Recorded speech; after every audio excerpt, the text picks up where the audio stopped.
We ship auto parts around the world, from Japan. Trusted by customers in over 200 countries and regions. Looking for auto parts? Trust everyone that pastor ministers to, the power of God touch. So today is your day. I want to just share with you what pastor said. He said, healing streams, this healing streams is going to be a glorious outpouring of healing, of grace, of love, and blessings all over the world. So wherever you are, if there's any of those things that you want, get yourself ready to receive as much as you can take. Glory to God. I've got a severe skin condition on her left hand beginning in January 2023. At first she ignored it, but soon her skin began to peel, crack, and form painful, itchy blisters. The condition worsened over time, causing intense pain whenever her hand came into contact with water. It disrupted her sleep. Can you imagine sleeping with a cracked hand? And daily activities, as she would often wake up scratching until her hand bled. Despite several visits to hospitals, doctors told her, hear what the doctor said. The doctor told her that her condition was stubborn and might not be cured. Hallelujah. Amid her pain and frustration, Woolen heard about the Healing Streams Live Healing Services with Pastor Chris in March 2025. She traveled to Nigeria to participate in the program. During the service, as Pastor Chris ministered and laid hands on her, she felt the power of God flow through her entire body. Instantly, hallelujah, I love that word. Instantly, she knew she had been healed. Now Woolen's hand is completely restored. She can wash, cook, and do household chores without any pain or discomfort. Her skin is smooth like a baby's skin, and healthy, and she enjoys peaceful nights now. I've got another one. Can I read it? Okay, one more. One more, please. This is an amazing one. Stanley from the UAE, he was healed of a heart failure. Listen to this testimony. In December 2024, Stanley began experiencing a strained, persistent cough that worsened over time. This guy was only coughing. When medication brought no relief, he visited his doctor and underwent several tests. The results were alarming. He was diagnosed with severe heart failure and fluid buildup in his lungs, only from a cough. He was immediately hospitalized, spending 6 days in the ICU while enduring the painful procedure to remove the fluid.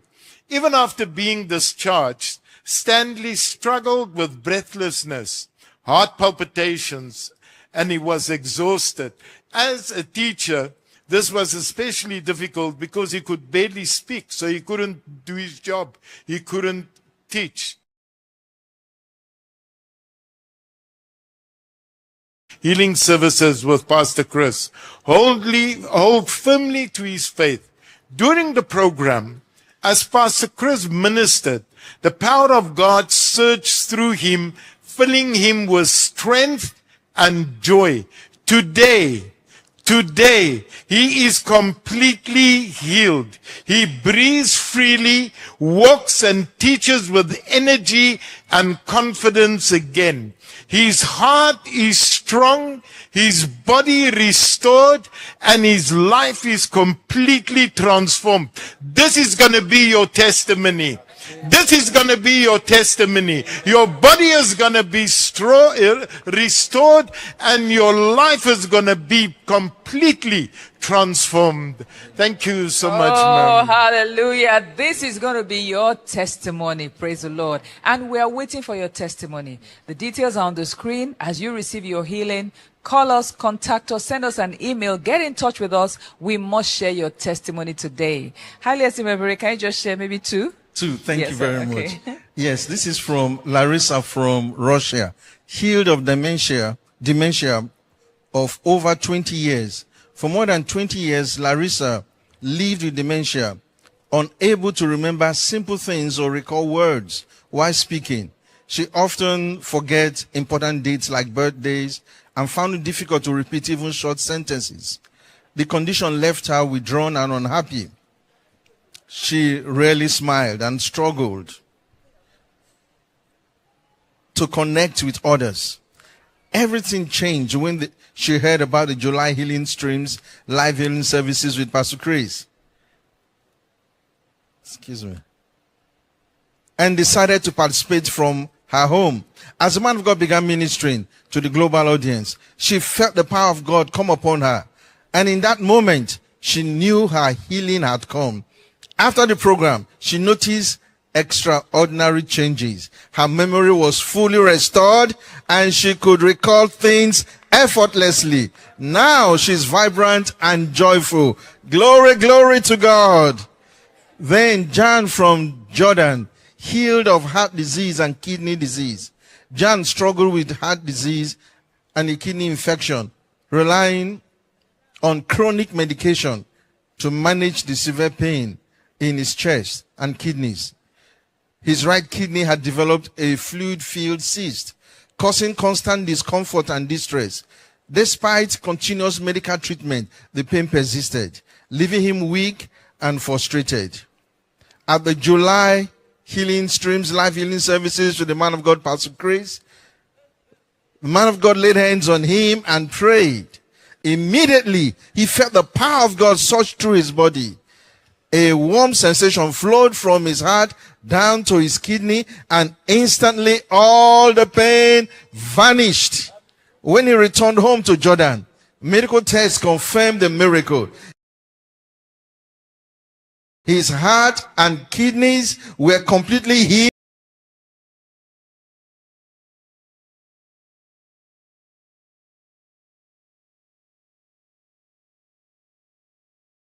The cyst was gone and every symptom had disappeared. Today, he is totally free. No more pain, no more medication. Glory, glory to God. Oh, hallelujah. And it's all over the world. We went from China to UAE to, this is Jordan, Russia. So wherever you are in the world, you are covered. That's what the man of God said. Wherever you are in the world, everywhere is covered with the power of God. And as the man of God gives the word, your healing will be present with you. Let's take some more from highly esteemed Reverend Thompson. Thank you very much. This is from Safang's son, Touch, from Vietnam. Saifang noticed small bumps. This is purulent. He was healed of purulent skin disease. And you know, of the many conditions that the man of God addresses, specifically addressed skin conditions, and a lot of testimonies. Esteemed Pastor Johan took one of them. Safang noticed small bumps developing on her 11-year-old son, Tongue's arm. Shortly after, they became extremely itchy, making it difficult for him to sleep at night. The skin later broke open and fluid began to ooze out. And wherever the fluid touched, the skin started to decay. Strange. And the affected area kept spreading. Despite several visits to the doctor and the use of prescribed medicine and ointments, Touch's condition worsened. For 2 weeks, his arm had to be wrapped in absorbent bandages to contain the fluid. In this condition, Saifang registered as son to participate in the July Healing Streams live healing services with Pastor Chris. On the second day of the program, as the man of God, Pastor Chris, prayed for those with skin conditions, Saifang laid her hands on her son's arm and declared his healing. Immediately after, Taj fell asleep peacefully for the first time in weeks. When she unwrapped the bandage, she discovered that the oozing had completely stopped. From that moment, his skin began to heal rapidly. And now it is perfectly restored. Taj can sleep peacefully and use his arm without any pain. Glory to God. Hallelujah. I got another one. This is Diana from Costa Rica, from all over the world. Healed of hyperthyroidism, depression, and anxiety disorder. For 8 years, Diana battled hyperthyroidism, which caused severe swelling, water retention, and weight gain. Her weight rose from 50 to 110 kilograms, more than double the weight, from 50 to 110. And soon her body became so weak and swollen that she could no longer walk or care for herself. Confined to a wheelchair, she also struggled with deep depression and anxiety, even attempting to take her life several times. She became suicidal. Despite years of medication, her situation only worsened. The doctors told her that there was no cure. That was like a hopeless situation. One day, a friend invited her to join the July Healing Streams live healing services with Pastor Chris online, and she instantly agreed. During the program, as the man of God, Pastor Chris, ministered to those in wheelchairs, Diana heard a voice saying to her, "Get up, you're healed." She instantly rose from her wheelchair, walking and rejoicing, completely free from pain and weakness. Since that moment, she has needed no medication. The swelling vanished, her strength returned, and she can now move and walk freely. Hallelujah. Her miracle overflowed to her daughter, who had been suffering from epilepsy. After hearing the mother's testimony, her daughter was also healed. No more epileptic seizures, no more medication. Diana joyfully declares, "We are both healed and free. Thank you, Pastor Chris, for bringing healing to our home." Hallelujah. Oh, hallelujah. Praise God, the Lord. praise God. Lots Wow. of testimonies. Yes, yes. And of course, we're going to be sharing yours. So make sure you call us, send in your testimonies as soon as possible. We're going into a time of prayers right now, and I'm going to invite Haile Simebere to lead us in prayers. So get ready for this special moment. Thank you, sir.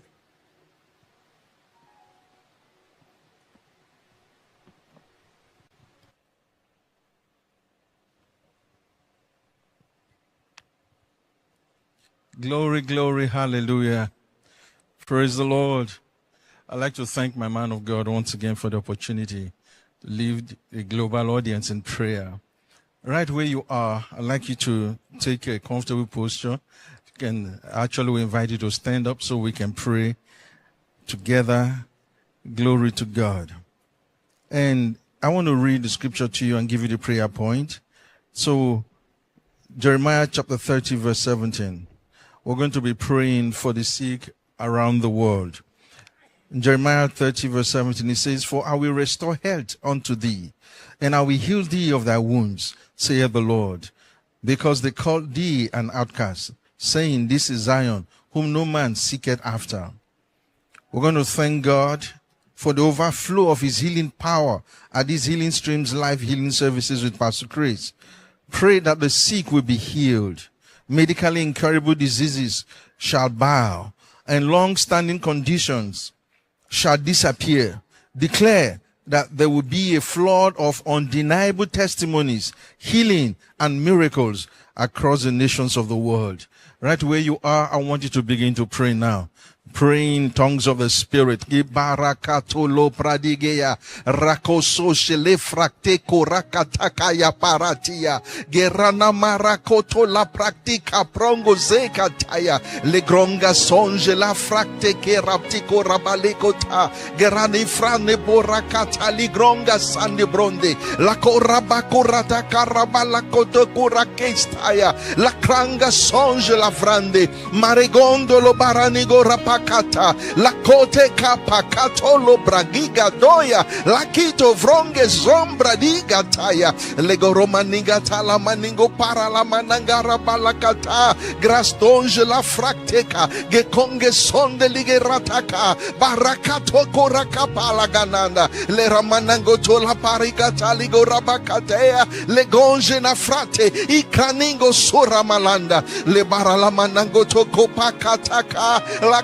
Rakatora mangara de gostalaba lerda barakato korata kapaya la karaka sonda la baranda lerda balakato kurabala manengra dadaya jombra dega sokatea rakayego rakatakaya le barakato korabalanda yangerada bakaya ye koraka sotapa la rena mago soparagada irabala manengo rabalata kopakatea lega rakataka la karamango sonda la mananda jorana malagata kapaya gemanengo sonde legabaya irana vaso katakapa la katakura kataka la gonge sopataka karakosa shatalamada le radaba konke sange kapaya irakato korakesaya le ronomango tobakata la manengo ramananga igo soja la balaba amananga taya ge yagorakataya ge rakaso pararaba yakoramanigo rabalakatakaya ge la pakoto late samananda igombrodogo sonta ge rabde kataka ke palakote kapala ke palakataya kapalakatea le amarananda ye aramalanda yakorakasa gerabali goto la barata bakato palakata le barade gorabakata la barakato kurate gapala malamanea garamande lo barato barakoto la paraya la rabagora manano la barara balakataya gerana gabasota ila balakato pakaya bakato palakata le barade gorabakata la barakato kurate gapala malamanea garamande lo barato barakoto la paraya la rabagora manano la barara balakataya Gerana gabasota nangata o la baranangataya e garakasota le branengo rabanangataya ilamananga rabakaya irakoso shalabaya la rakasokate ke yakamalakato kokapate la pakoto kurata ke rakasaya ke ramana prato prakoseja jano sofra yakaso shalaba le rabali goto bagada la godo balagamani go rapakataya la tofra brade boze grate akonze sonjalaba yagola baranangata la brade go rakasaya Rabala goto kokaya yama ya karamaloto ya la baralaso ya la rasoka ya rakoseya ya karia marakoya ala manga ya pakaya ya rala barakateya ya rala nogo zorata Gerabakoya, ya malakote, ya la baratoya, la marakoto bagoya, yango ramana malangata ya bakopa, ya kapakoto lo baba, ya bala barakaya, ingrada barakasa, ya rabakote, ya marakoso, ya rakososa, le radabaligo do mananga rabalakate, rakasokateya, ya kosoya, ya soya inga yako ya malita ilo monongo to bologodoya molo monongolo bologodo gola barakataya ya kondis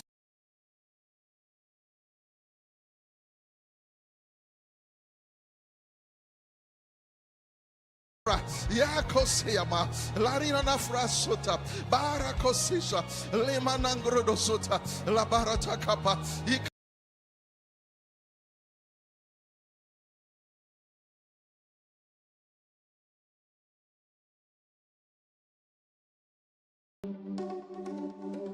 Got a great business idea? Give it a domain name from GoDaddy. Every order comes with our effortless AI experience, GoDaddy Aero, which will generate a low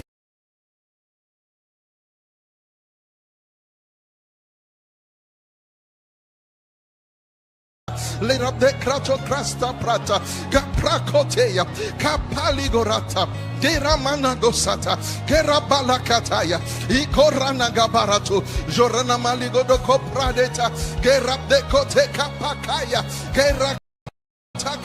In the Larananta, Ariamarokosaya, Karamalobaraladoya, Irabalabaligorata, Laragosea, Gea Makorata, Kariabakora Kataya, Arabalakara Balamanigoto Bahata, Keramaligoto La Baliga.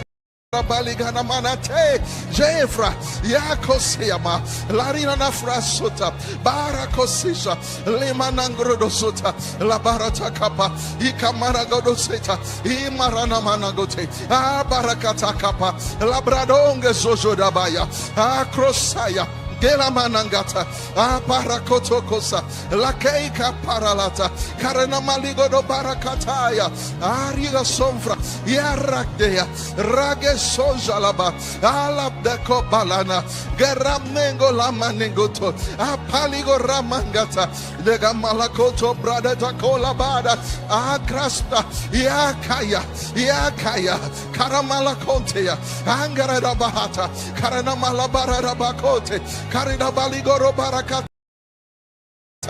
Kalido Balakata, Ijolo Frasa, Jolo Fradekata, Karada Brakoto Kopaha, Karada Baligo Manangata, La Manigo Ratikat Stele Frapa, La De La Bande Lengete Kopakatea, Akisokapa, Lekaurokote, Geramangataya, Ala Bradagota, Akoramananaya.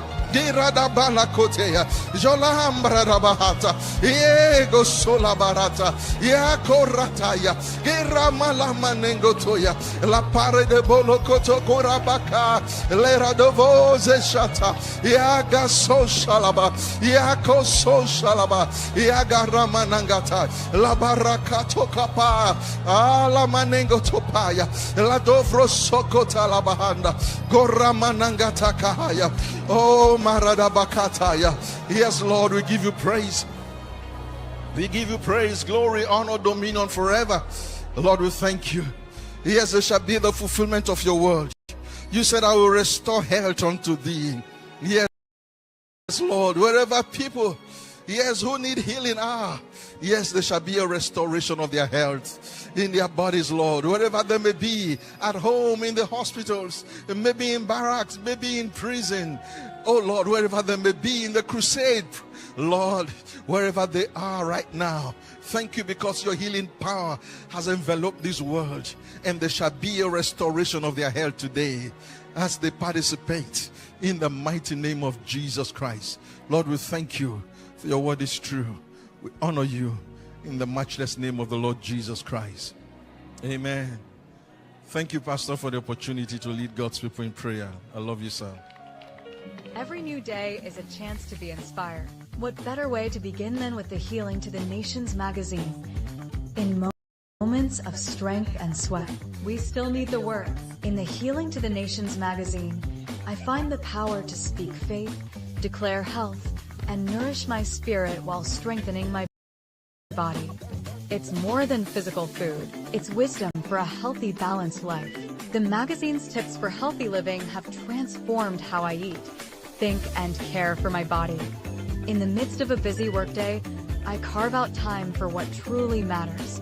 I dig deep into truth, finding strength, focus, and spiritual clarity. And when I need a reminder of God's healing power, I scan the QR code, and testimonies come alive, and I'm inspired all over again.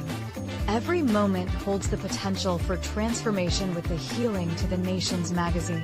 It's a life-changing companion that helps you embrace and manifest God's perfect plan for your life and health. Don't keep it to yourself. Join us to sponsor the magazine distribution worldwide today by visiting www.httnmagazine.org/give. God bless you. Get instant access to a world of faith and miracles. Watch life-transforming programs on Healing Streams TV Live and stir faith as you watch testimonies and documentaries on demand. Relive extraordinary moments from past Healing Streams programs. Read, download, or listen to your favorite Healing to the Nations magazine, including the new magazine for kids and your body as you take the Divine Health Confessions, and renew your mind with insightful blogs, books, and other amazing resources. Be the first to take action with your registration, participation, and partnership in healing school programs and outreaches. Unlock these outstanding benefits and more with the Healing to the Nations subscription plan that's best for you. All these and more you will find on the all-new Healing to the Nations app. The Healing to the Nations app is a worthy companion. Get it now on the Love World App Store, and be sure to share with others. The Healing to the Nations app. Experience the miraculous.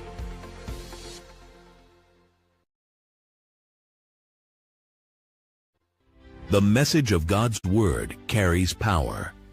Power to heal. Power to restore. Power to transform lives forever. On the Pastor Chris Digital Library, you'll find life-changing teachings that bring clarity, strength, and victory to your everyday life.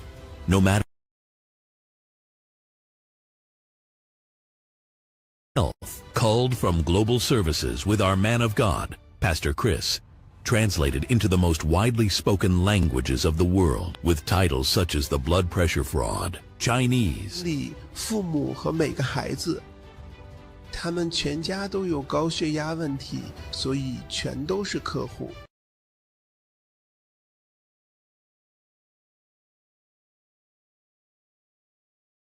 Fraud, Chinese, 父母和每个孩子，他们全家都有高。Agenda of the World Health Organization, German. Etwas in den menschlichen Körper einzubringen, Kontrolle auszuüben. Ich habe euch gesagt. Желание бороться с цингой, рахитом и недоеданием. These groundbreaking documentaries: Autism and Orchestrated Crisis, Fluoride the Lethal Killer, Lab Poisons, GMO Fraud, War on Health, Spotlight on Salt, Food Deception, The Global Poisoning Plot, Vaccine Holocaust, and many more. Open your eyes to truths about your health you need to know. Don't just live unaware. Watch, learn, and take charge of your health with knowledge that can save lives.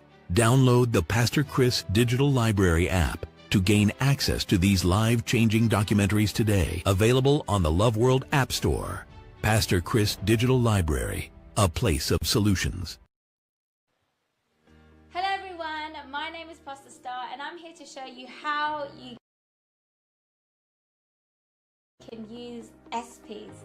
So if you don't have the application on your phone, simply go to the Love World App Store and type in SP's Wallet and go ahead and download the app onto your phone.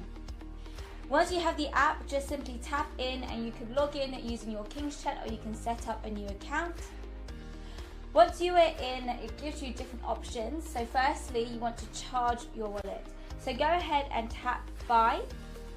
And once you're in, you can choose from two currencies, either the Naira or the US dollar.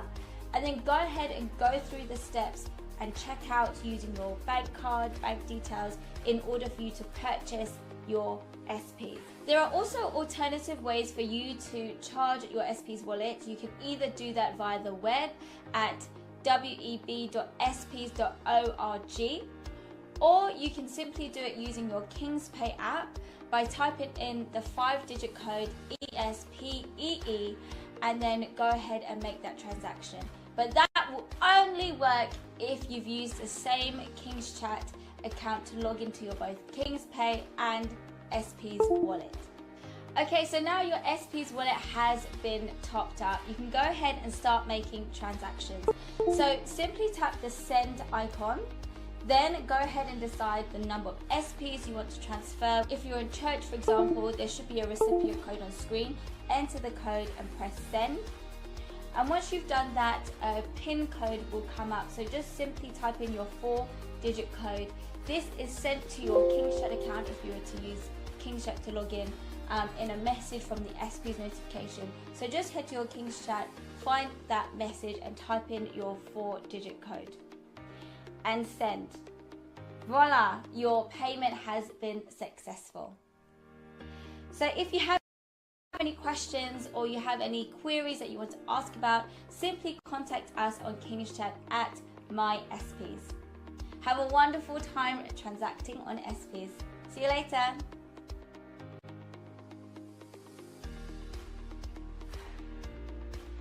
Praise the Lord.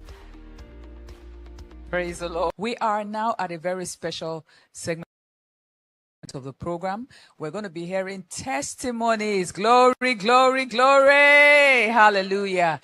Yes, many who have been. And to handle this segment of the program, please welcome with a rousing ovation a highly esteemed member of the Central Executive Council of Love World, the host of Real Miracles Today, and the Healing School Executive Rep, highly esteemed evangelist Dr. Eddie Owase.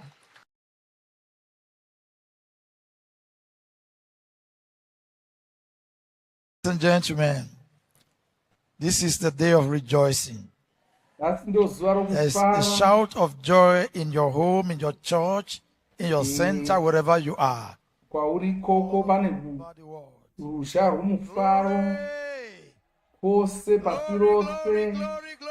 Hallelujah, hallelujah, hallelujah. Hallelujah. Gentlemen, this is the day of rejoicing. There's a shout of joy in your home, in your church, in your center, wherever you are, all over the world. Glory! Glory, glory, glory, glory, glory, glory. I'm alive. I'm alive. Oh, hallelujah. Hallelujah. First and foremost, I want to express my profound gratitude. Totanga nokutenda baba vangu, Reverend Dr. Chris, nova ndiwo mufudzi wangu, mufudzi Chris. so much for loving me. Nova kwatenda nokundifarira, nokundirera kusvika ndive zvandiri nhasi. Privileges and opportunities you've given me. Nemikana Very involved with ya vakandipa yekuti ndinge ndichishanda nevhuserere rekuporesa. what my eyes have seen, what I have witnessed. Ndinovatenda nokuda kwezvinhu zvandakaona nameso angu, zvinhu zvandakasangana nazvo vhuserere rekuporesa, uye patsimire dzenyu dzokuporesa vavatenda zvikuru kuti vari kusvitsa, vari kuporesa vanhu pasi rose sezvokurayirwa kwakaitwa naMwari. Hama dzangu, ndozuva rakaitwa naMwari, ndozuva ratatakamirira iri, ndo vhuserere ratatakamirira tose, ndo vhuserere richashandura nokugadzisa zvinhu mukati meupenyu hwako, richikumutsa kubva kuvakafa. Ndo zvarinoreva kwauri. Ndoda kutenda Mwari nokuda kwesimba ravo rizere kwese kwese, ririko ikoko kumba mako imomo, kubasa kwauri kwose kwauri, richitibata uri, simba iroro kuporesa ririko kwauri ikoko. Ndofara kutenda Mwari nokuda kwazvo. Inguva yeminana, minana yakatsikirana, uyezve nhasi ndinofara kuti ndikuzivisai kuti tine vanhu vari pano vakaporesa pamavhuserere iwaya, vari kuda kutiudza pamusoro pekuporeswa kwavo.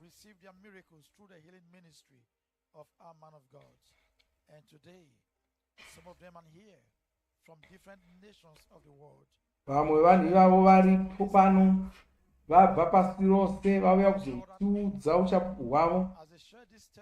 Pavari kutiudza uchapupu hwavo, ritori shoko raMwari rinenge riri kuuya kwauri iroro. Ichokwadi cheshoko raMwari chinenge chichitouya kwauri, chiri kutoziviswa kwauri, kureva kuti simba rokuvimba naMwari riri kutouya kwauri. Simba raMwari riripo pauri ipapo. Nhasi ndo zuva rako, ndo nguva yako. Saposa nguva iyoyi, uchinzwa uchapupu ihwu, teerera uchapupu hwose hunenge huri kutaurwa. Chimwe chinhu chaunofanira kurangarira ndechokuti kana Mwari vagona kuporesa vanhu ivava vanenge vachipupura, vanogonawo kuporesa iwe.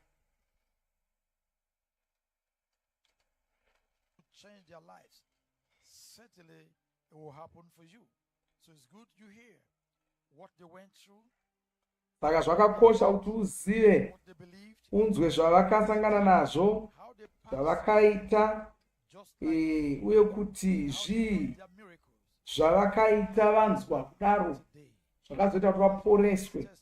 Uri kunzwa uchapupu ihwohwu, simba raMwari rakutoshanda izvozvi, nana iri kutoitika. Uye rangarira kuti uchinzwa uchapupu ihwohwu, titumire uchapupu hwako iwe, vautotitumira uchapupu hwako. Saka naizvozvi ndoda kuti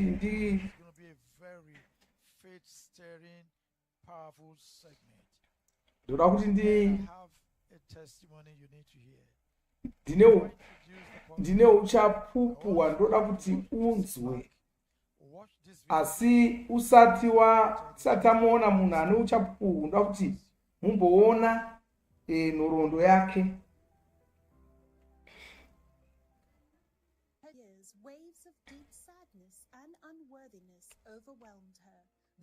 Uyu wanga akufunga kuti hachina basa, upenyu hwanga husina zvaunore kwauri.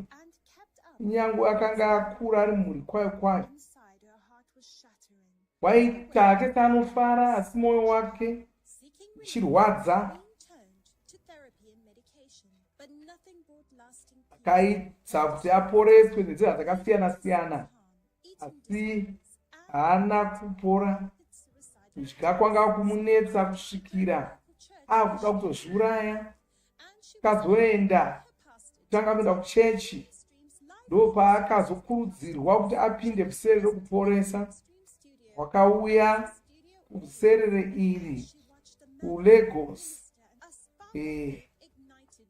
kudziKristu paakashumira, ndo paakagona kuvimba naMwari. KudziKristu pavakazonyengeterera vanhu vanga varipo nevanhu vanga vari pasi rose, ndo paakaporeswa ipapa. Ndimvu dziKristu vachiporesa apa. Vanhu vatoporeswa ipapapa.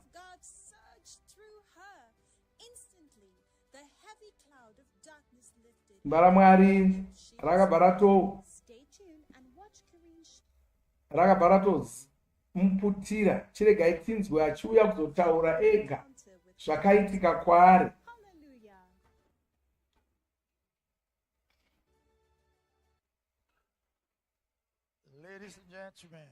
Hama dzangu,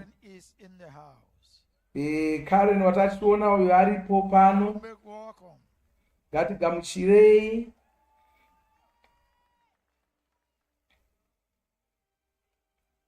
Ngatigamuchirei Karen uyo wasimba, wapora, changu vachigwindiri.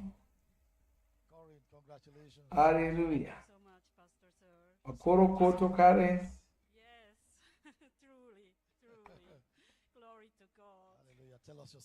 Regai tinzwe achitiudza zvakaitika kwaari.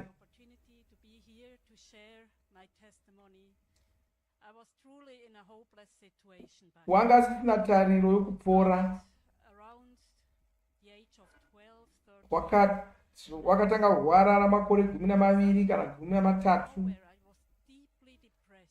wanga wagara asina mufaro, chinzi wakatsikirirwa, chinzi wasane mhosva, wanga kurira mumba makanaka, mhuri yakanaka, aine zvese, asi pane manzwi aingonzwa mumusoro make aingomuudza kuti iwe haubetseri, wakashata, hauna zvaunogona kuita.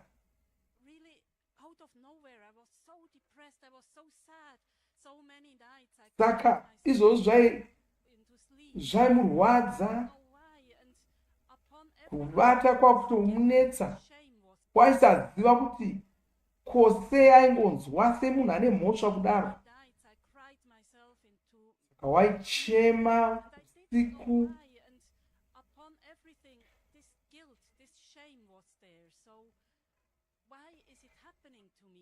aisaziva kuti sei aiva nepfungwa dzakadai, sei aishaya kuti sei asingagoni kungofara savamwe.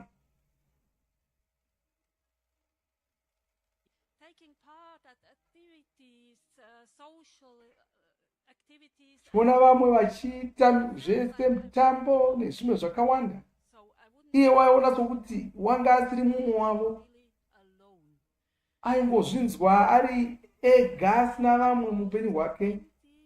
Kasvika pamakore 20 akaziva kuti une zvinhu zvaifanira kushandura. Aitsvaka togadzirisa sei zvinhu zvake, waichema achiungudza achitsvaka, haana kuwana chakamunyaradza, asi waifanira wakaedza waida kuti apore. Saka wakaenda kuvanhu vainomubatsira, vamwe vachida kumupa mazano, zvomboshanda kwechinguva chidoko zvodzoka. Saka zvaitozomunyanya kumusuwisa kudarika, nokuti wanga kuonaka kuti kwanga achibva kunobatsirwa zvazvisina kubuda saizvozvo. Vakapiwa mishonga yokuti agone kuvata, vachitsvaka kuti asa vane pfungwa dzakashata idzodzo, asi mishonga yayo haina kushanda. Wakapedzisira asatomwi mishonga yacho, yaimurutsisa, hapana kana chaishanda.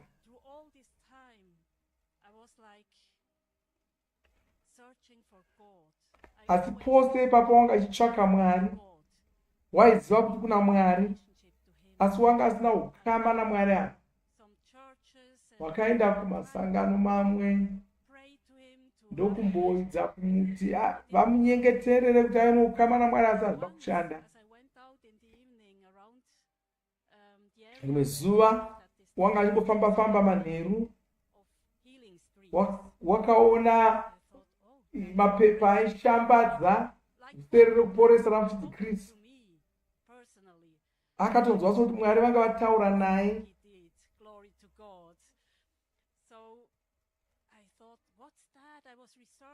Akatanga kutsvaka kuti zvizvo zvotokuwana kuti isangano reChrist Embassy ranga riri pedo naye. Wanga amboenda kumasangano akawanda asi zvasina kushanda. Saka apa wanga kuti chirega ndingoita okuda kekupedzisira zvikaramba ndosiyana nazvo. Wakaenda kuya akazwa kuchimuitira, kanzwa kuti ndo kwakwanisa kuzoshumira Mwari ari.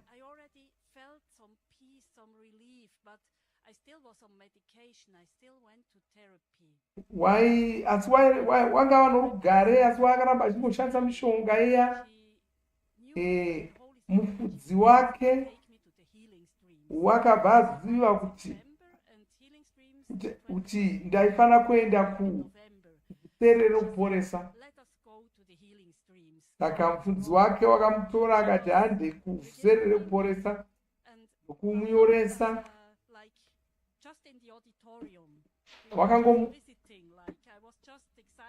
Wakangouya kwete wakangoenda kuVhuserere kwete kuti wanga ari kutonyengetererwawo musi wacho, asi kungoenda kungonopinda akaenda kuya akanoshamisika kuti wakanoona nemeso ake vanhu vachipora. Wakaenda kuseri kuya akanoshamiswa kwazvo, akaona minana, minana inogona kungoitwa naMwari chete. Wakaona mapofu vachiona, kaona vanhu vaiva vazvirema zvichisimuka, chinzwa vanhu vachipa uchapupu hwavo, mbarake rokuvimba naMwari rikawanda.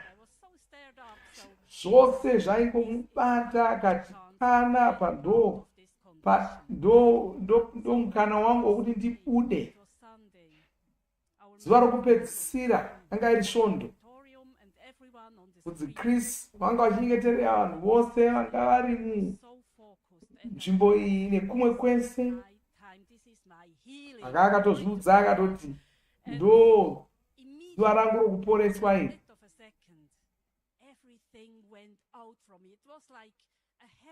Chinguva ichocho chaakangonamatirwa, wakangonzwa kuremudzwa sokuti mutoro wangobva paari, nobva utopora, nazvino wakapora. Wakatanga kunzwa mufaro wanga asati akambotsiva nawo upenyu hwake hwose.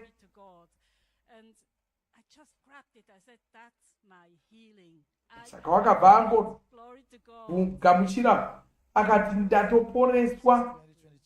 Pava namakore 3 apora kudaro. Kwai upenyu hwangu hwashanduka zvachose, zvinhu zvanaka, wakaporeswa zvachose.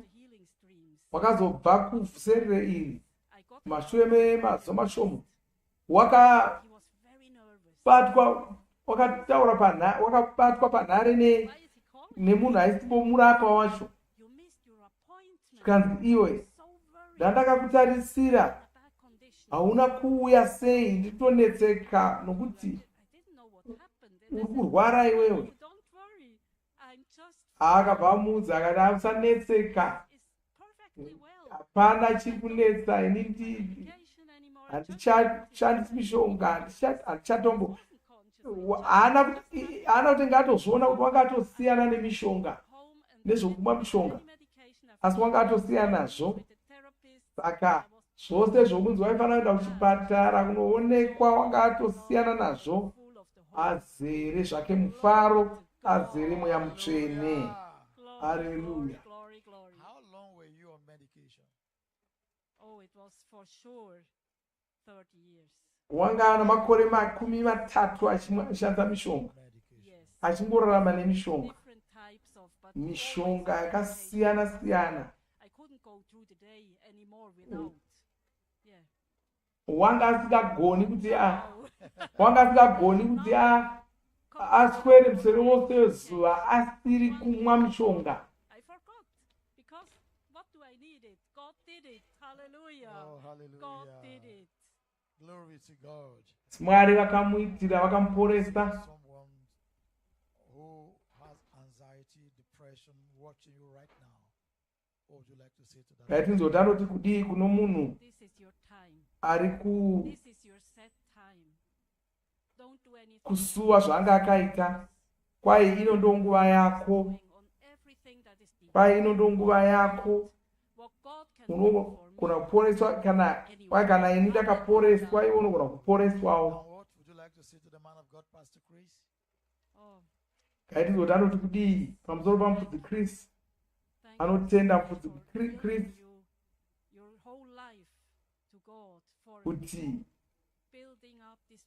vakazvipira kuna Mwari, kavaka shumiro yakadai, vachiitira zvinhu zvakawanda kudai. Notenda chose mufudzi Chris nokuti shumiro iyi kwai shumiro yakasiyana nedzimwe shumiro dzose. Kanotenda mufudzi Chris zvikuru. eternally grateful for your healing ministry. Thank you so much, Pastor Sir. Wow, Corinne, thank you so much.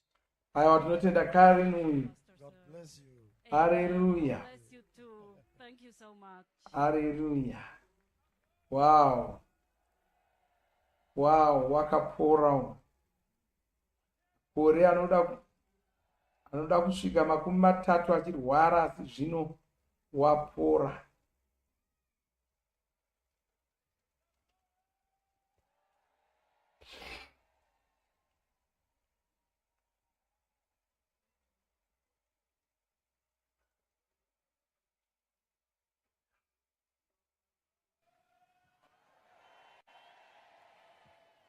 Oh, hallelujah, Hallelujah. Takudzai. Tinhasi ndo zuva. Bofunga pamusoro peuchapupu hwake. Makore 30 achingoshandisa mishonga. Akazongowanikwa ari pabvuserere rekuporesa, ndo kuporeswa kwakaita. Ngozviona uchipora. Zvina basa kuti uri kupinda bvuserere uri kupi. Zvina basa kuti chirwere chacho chakaipisisa zvakadii. Chakakosha kuporeswa kwako, uruzoporeswa chete. Hapana chinoramba. Saka isa meso ako pakuporeswa kwako, kana kune akaporeswa newe unogona kuporeswawo. Nhasi ndo zuva rako, izuva romufaro, izuva rokudanidzira. Vese vari pano, parira munhu wese akaporeswa. Tine umwe uchapupu zvekare, magadzirira kuunzwa here?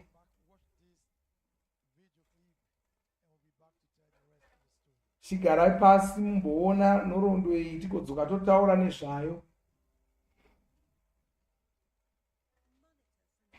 Uyu ndiMonica kuAmerica, wairwadziwa musana, wakaedza kuda kuporeswa asi hazvina kubatsira. Paina kuti apore, wakatowedzera kurwara. Waizwa kurwadziwa makumbo, chishaya simba, ndokuzoonekwa kuti pane zvakakuvara mutsinga dzake. Ikatoonekwa kuti apore kwakuri kutozonetsa.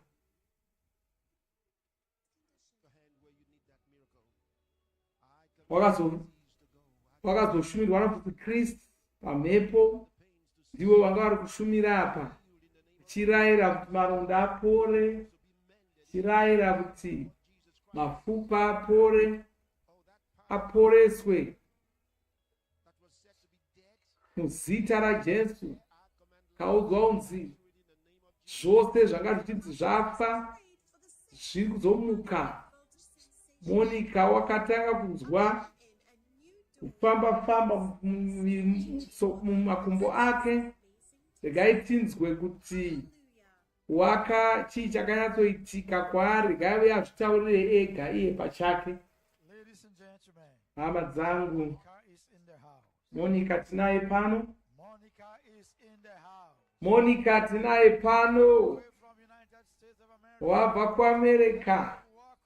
Ngatigamuchirei Monica Franco, wauya nemhuri yake pachokwadi. Haleluya, kuzopupura kuti wakapora. Zvinhu zvinoshamisa, zvinhu zvinofadza, zvinhu zvinonakidza. Haleluya. Wow. Ngaitinzwe kuti Monica anotiudza kuti chinyi. Chapupu hwake hutikurudzirewo. Iye hukurudzire kuti ugone kuvimba naMwari. Yauya mhuri yese. Wauya nomwanasikana wake.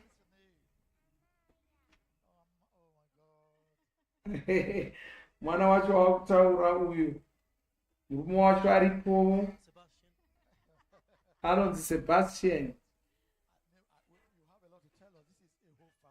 Regai tinzwe nyaya yacho yakatoreba. Uyu abva ke kuAmerica asi chizvarwa chePuerto Rico. Makore 5 apfuura wanga ari kurwadzwa nomusana uchirwadza chaizvo. Upenyu hwake hwanga husiri kufamba zvakanaka. Vakatanga kumuongorora vakati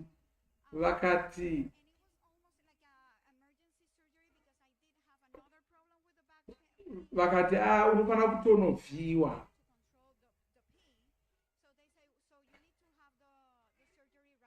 Saka vakamuti ngaanovhiyiwa. Ndokuenda kunovhiyiwa musana kuya.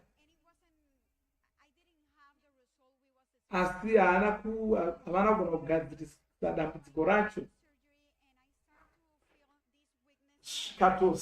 Akatosara makumbo asina simba. Wanga asagona kufambisa makumbo ake.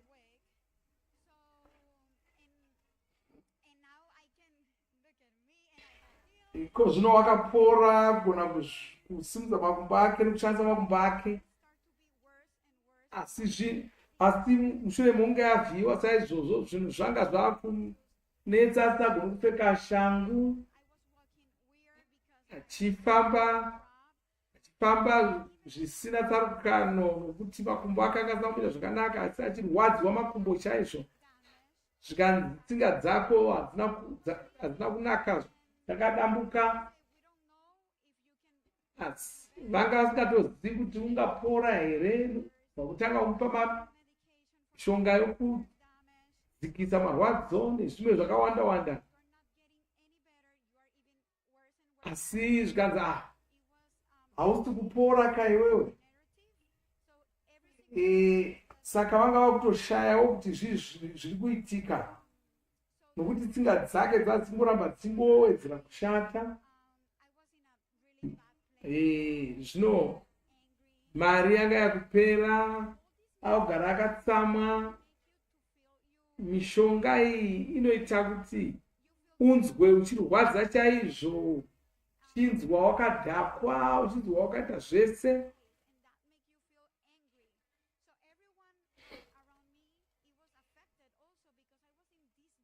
Saka vanhu vose wangangonetsana navanhu vese mumba kwese nokuti wagara akangosuwa.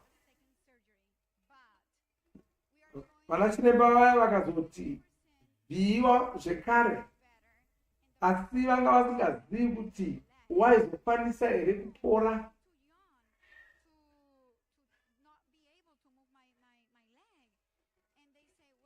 Saka iye washuvira kuti apore chaizvo nokuti waiona ari mudoko wokuti zvazvina kunaka kuti agonzi haachakwanisi kufamba.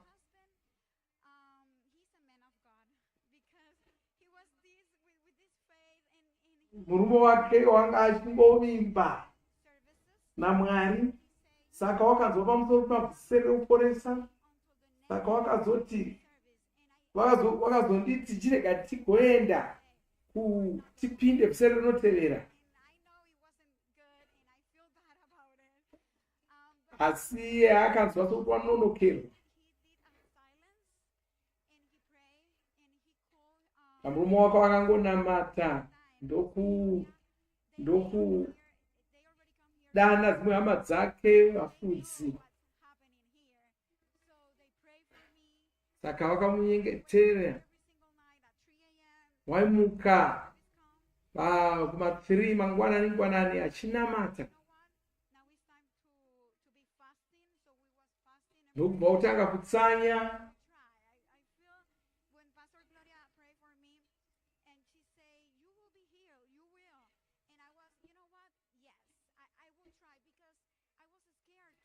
Wanga kwaenda netariro yokuporeswa.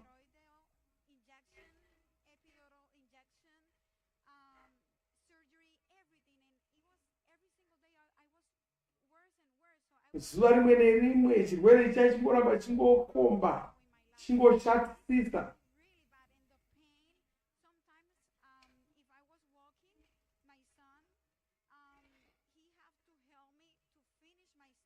Kufamba kwakwa kumunetsa achitofanira kutopetserwa nomwanakomana wake achitochema achifamba kudaro kana kutopetserwa kuti agare.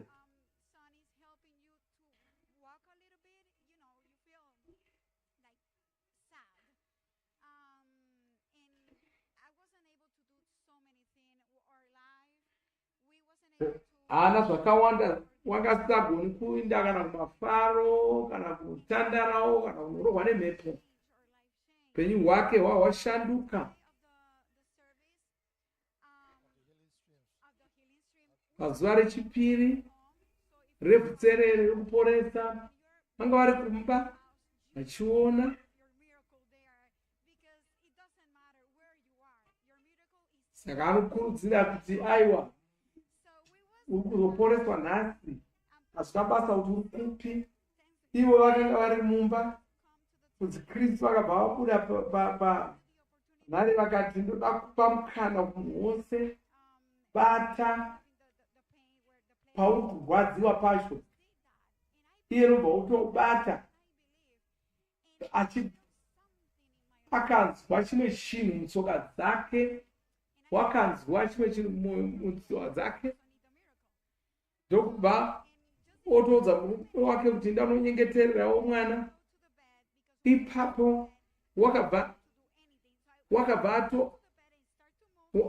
aenda pamubhedha paruwato, ndokutanga kufambisa makumbo ake akagara ipapapo.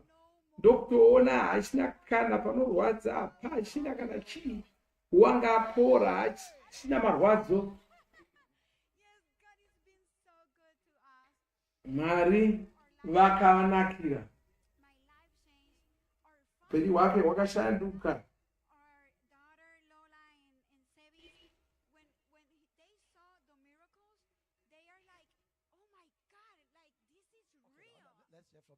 Haleluya. Pavakaona achiporeswa saizvizvi, vamwe vese vakabva hama dzake dzese dzakabatwa chose. Ngaitinzwe baba vacho. Mwana uyu wavo mudiki uyu paakanga ari makore 3 waigara.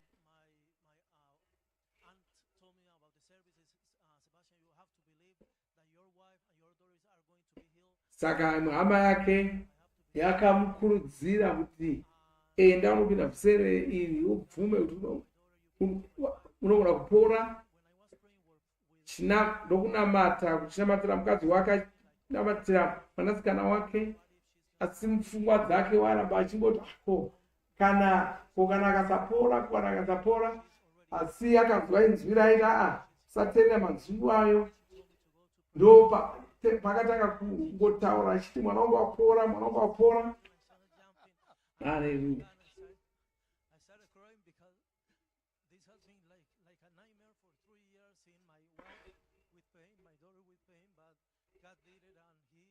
Hallelujah.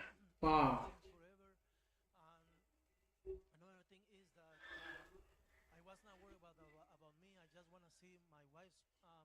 Shungu dzababa dzanga dzokuti mwana apore, mai vacho vapore.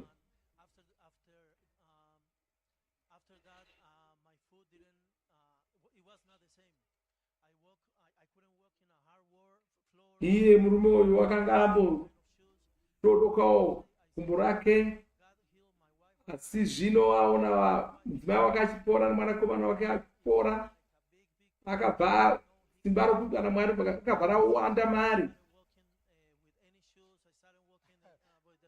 Hapana kuzoita nguva wanga atoporawo, akupfeka shangu. Haleluya. Mudzimai wakaporeswa, mwanasikana wakaporeswa, baba vakapora, mhuri yose yakapora. Ndiye mwana wacho uyo.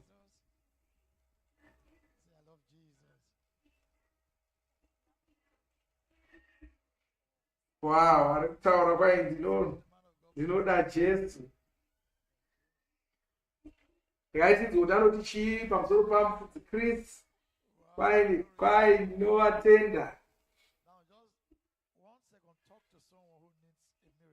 Ngaitidze achitaura kumunhu anodawo kuporeswa.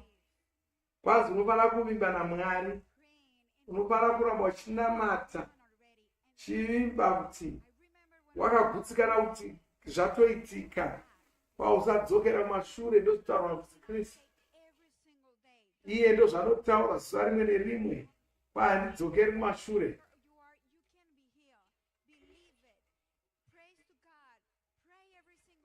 Namata zuva rimwe nerimwe.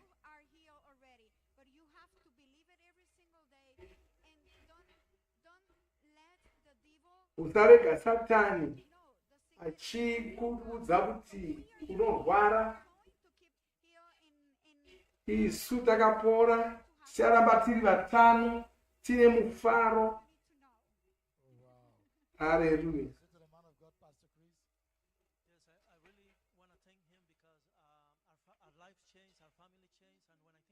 Baba vanoda kutenda Mufudzi Chris nokuti mhuri yavo yakashanduka zvachose.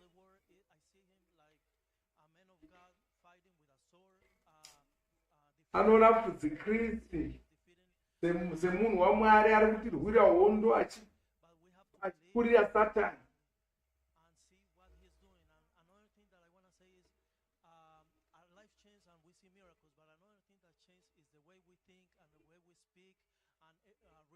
Paupenyu hwedu hunoshanduka patinoona minana, asi hunonyanya kushanduka patetichidzidza shoko raMwari tichiverenga rhapsodi redu.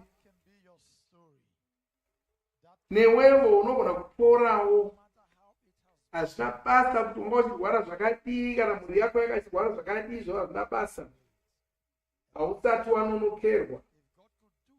Kana Mwari vagona kuporesa mhuri iyi, vanogona kuporesawo iwe. Nhasi ndozuva rako. Haleluya.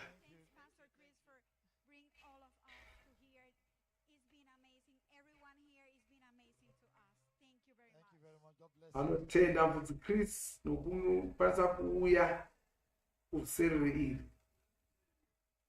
Wow. Haleluya. Ndiye uyo waakugona kutonona nokuzvese. Wow. Haleluya. Mhuri yakapora, mhuri yakaona simba raMwari. Haleluya.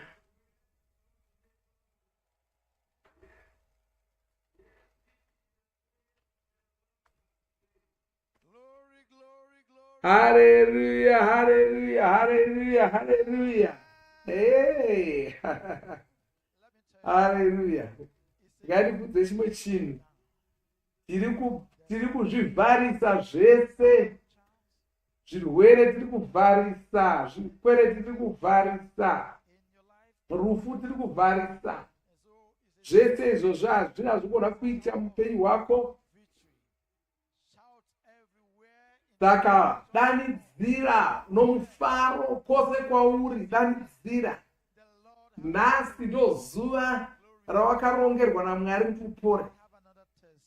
Ndine humwe uchapupu, munofanira kunzwa uchapupu uhu.